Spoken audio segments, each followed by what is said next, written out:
Dương group group lọp chụp bật tè nơi phiệp hot nơi mình thà chỉ cả hot nơi lơ riêng cái bắt đầu bị thưa cả nghe thằng ngôn rồi có cả hot nơi từ lơ lơ chết bắt đầu bị dương đào xe bằng house mọc smile na mùi tề mình u phía chớn vô khơi thà phiệp hot nơi vì cứ chia sẻ nhà để phép thà dươngกูแต่ประชบหรือก็ยืงมีสมรรถภาพกับก่อนในขนมการធ្វើរឿងនឹងទេแต่สนะนี้វាបានធ្វើឲ្យមនុស្សជាច្រើនដែលបោះបង់គោលដៅរបស់ខ្លួនត្រឹមតែពាក់កណ្ដាលទីចុះប្រសិនបើយើងមានផ្នត់គំនិតគិតថា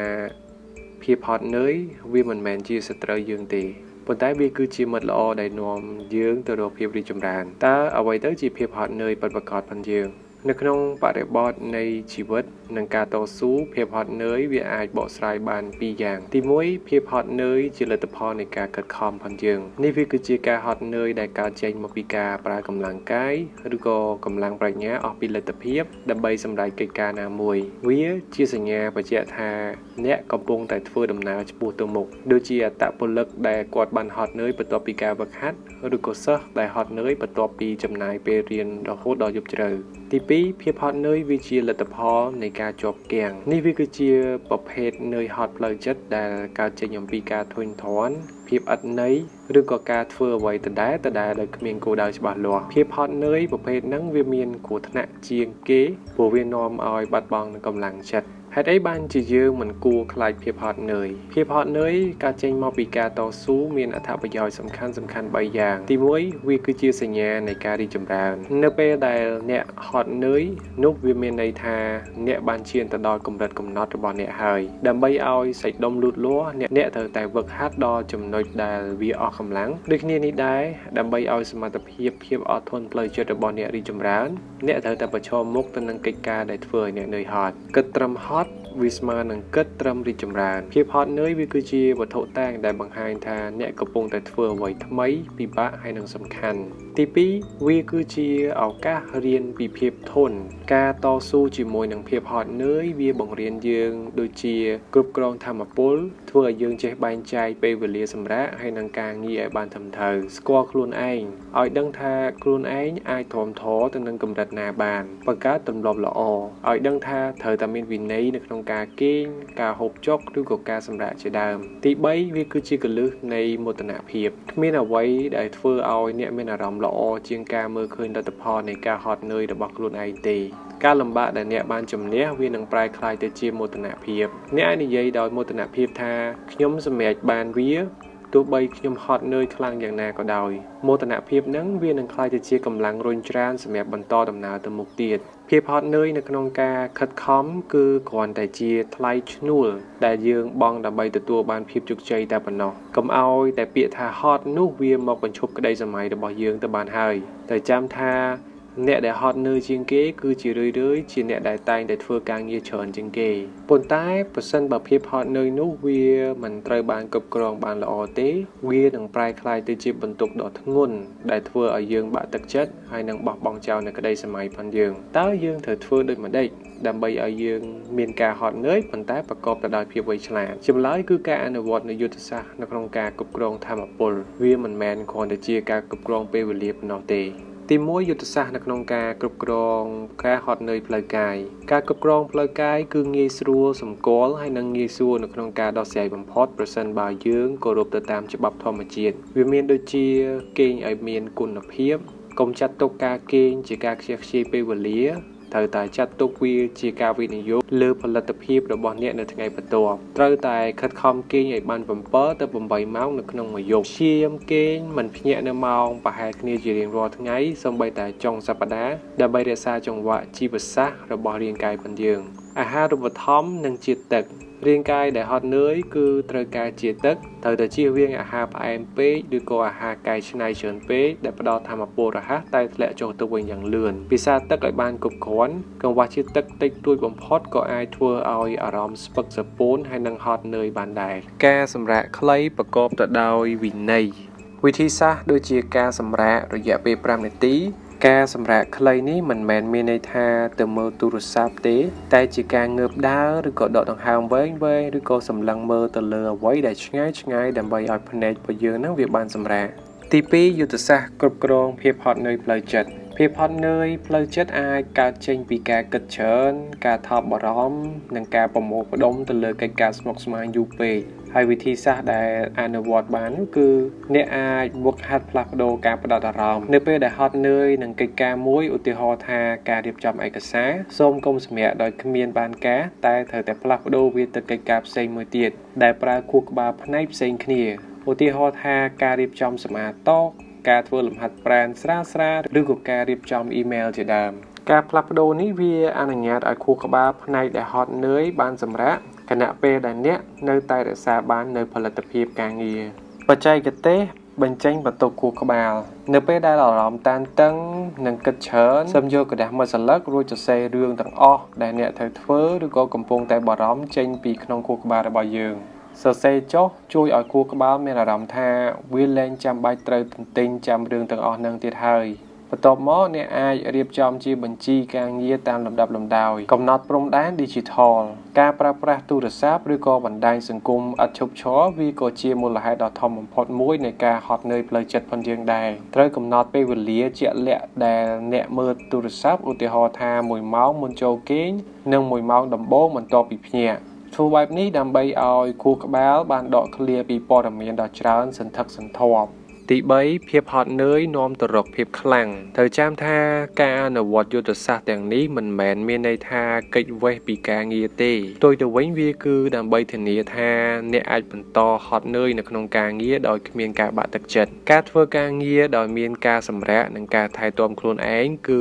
មានប្រសិទ្ធភាពខ្ពស់ជាងការធ្វើការងាររហូតដល់អស់កម្លាំងទាំងស្រុងអ្នកនឹងមិនសូវចំណាយពេលទៅលើការព្យាបាលភាពតានតឹងទេភាពហត់នឿយគឺជាបាតុភូតធម្មជាតិដែលកើតឡើងនៅពេលដែលយើងប្រើប្រាស់ថាមពលអស់ពីលទ្ធភាពដូច្នេះហើយកូនសោនៃភាពជោគជ័យគឺស្ថិតនៅលើការចេះបញ្ចូលថាមពលត្រឡប់ទៅក្នុងខ្លួនយើងវិញឲ្យទាន់ពេលវេលានិងប្រកបទៅដោយគុណភាពត្រូវហត់នឿយដោយភាពវៃឆ្លាតមិនមែនដោយភាពរឹងរូសនោះទេមនុស្សជាច្រើនត្អូញត្អែថាខ្ញុំហត់នឿយណាស់ប៉ុន្តែពួកគេមិនដែលគិតថាតើខ្ញុំហត់នឿយជាមួយនឹងរឿងដែលត្រឹមត្រូវឬនៅក្នុងយុគសម័យព័ត៌មាននេះយើងមានរឿងជាច្រើនដែលត្រូវធ្វើរាល់ថ្ងៃរហូតដល់យើងបាត់បង់ការផ្ដោតអារម្មណ៍យើងហត់នឿយដោយសារតែយើងរត់ដេញតាមកិច្ចការតូចតាចរាប់មិនអស់ដោយគ្មានយុទ្ធសាស្ត្រច្បាស់លាស់ភាពហត់នឿយប្រភេទនេះគឺវាមិនផ្ដល់ផលប្រយោជន៍ដល់ជីវិតរបស់យើងទេព្រោះវាគ្រាន់តែជាការហត់នឿយដែលអត់ប្រយោជន៍តែប៉ុណ្ណោះដើម្បីឲ្យការហត់នឿយរបស់យើងនឹងក្លាយទៅជាការវិនិយោគទៅលើអនាគតយើងត្រូវអនុវត្តនូវគោលការណ៍អាទិភាពសំខាន់ទី1គោលការណ៍80-20នៅក្នុងការហត់នឿយគោលការណ៍បានចែងថា 80% នៃលទ្ធផលរបស់អ្នកគឺកើតចេញអំពី 20% នៃការខិតខំរបស់អ្នកក្នុងការគ្រប់គ្រងភាពហត់នឿយអ្នកគួរតែចំណាយពេល 20% នៃថាមពលនិងភាពហត់នឿយរបស់អ្នកទៅលើកិច្ចការសំខាន់បំផុតដែលនាំមកនៅ 80% នៃផលចំណេញទាំងការងារមុខរបរឬក៏សុខភាពកុំចំណាយ 80% នៃការហត់នឿយរបស់អ្នកទៅលើកិច្ចការតូចតាចដែលនាំមកនៅត្រឹមតែ 20% នៃលទ្ធផលប៉ុណ្ណោះឧទាហរណ៍ជាក់ស្ដែងថាការចំណាយពេល5ម៉ោងហត់នឿយទៅលើការរៀបចំឯកសារមិនសំខាន់មិនផ្ដល់ផលប្រយោជន៍ស្មើនឹងការចំណាយពេល1ម៉ោងហត់នឿយទៅលើការបង្កើតយុទ្ធសាស្ត្រអាជីវកម្មថ្មីទេទី2ការកំណត់កិច្ចការធំ3យ៉ាងមុនពេលចាប់ផ្ដើមសប្តាហ៍ឬក៏ថ្ងៃថ្មីសូមកំណត់កិច្ចការធំចំនួន3ដែលអ្នកត្រូវតែសម្រេចឲ្យបានទោះជាមានរឿងអ្វីកើតឡើងក៏ដោយកិច្ចការទាំង3នោះត្រូវតែជាកិច្ចការដែលពាក់ព័ន្ធទៅនឹងគោលដៅរយៈពេលវែងរបស់អ្នកកិច្ចការធំទាមទារការផ្ដោតអារម្មណ៍ខ្ពស់ហើយនឹងបង្កើតតម្លៃយើងអាចបែងចែកកិច្ចការជាកិច្ចការធំកិច្ចការមធ្យមហើយនិងកិច្ចការតូចចំពោះកិច្ចការធំគឺទាមទារការផ្ដោតអារម្មណ៍ខ្ពស់ហើយនឹងបង្កើតតម្លៃសម្រាប់អត្ថប្រយោជន៍របស់វាគឺធានាការរីកចម្រើនទៅមុខចំពោះកិច្ចការមធ្យមគឺសំខាន់ប៉ុន្តែពន្យាពេលបានខ្លះចំពោះអត្ថប្រយោជន៍របស់វាគឺជួយទ្រទ្រង់កិច្ចការធំចំពោះកិច្ចការតូចដូចជាការឆ្លើយតបអ៊ីមែលជួបមនុស្សឬក៏កិច្ចការរដ្ឋបាលផ្សេងហើយអត្ថប្រយោជន៍របស់វាគឺងាយស្រួលនៅក្នុងការធ្វើតែមិនសូវមានតម្លៃទេយុទ្ធសាស្ត្រដាក់ដុំថ្មធំចូលមុនត្រូវតែធ្វើកិច្ចការធំទាំង3ឲ្យបានរួចរាល់មុនពេលដែលអ្នកមានអារម្មណ៍ថាខ្លួនឯងហត់នឿយប្រសិនបើយើងទុកកិច្ចការធំចោលរហូតដល់ពេលល្ងាចថាមពលនិងកម្លាំងចិត្តរបស់អ្នកនឹងអស់ហើយ ហើយអ្នកនឹងមិនអាចសម្រេចវាបានឡើយការហត់នឿយនៅក្នុងការធ្វើកិច្ចការធំទាំងនេះនៅពេលព្រឹកគឺមានភាពហត់នឿយប្រកបទៅដោយមោទនភាពទី3ភាពក្លាហាននៅក្នុងការបដិសេធភាពហត់នឿយមិនមែនសុទ្ធតែកើតចេញពីការងារផ្ទាល់ខ្លួនយើងទេជួនកាលយើងហត់នឿយព្រោះតែយើងយល់ព្រមធ្វើរឿងរបស់អ្នកដទៃដែលមិនតាក់ទងទៅនឹងគោលដៅរបស់យើងត្រូវតែចេះបដិសេធដោយកិត្តិយសនៅពេលមានសំណើការងារឬក៏ការអញ្ជើញណាមួយសូមសួរខ្លួនឯងថាតើការហត់នឿយនេះជួយជំរុញគោលដៅជីវិតរបស់ខ្ញុំឬអត់បដិសេធរឿងដែលមិនសំខាន់ការបដិសេធរឿងមួយគឺមានន័យថាអ្នកបានយល់ព្រមទៅលើការមានពេលទំនេរនិងថាមពលដើម្បីធ្វើរឿងសំខាន់ជាងនេះទៅវិញគិតទុកមុន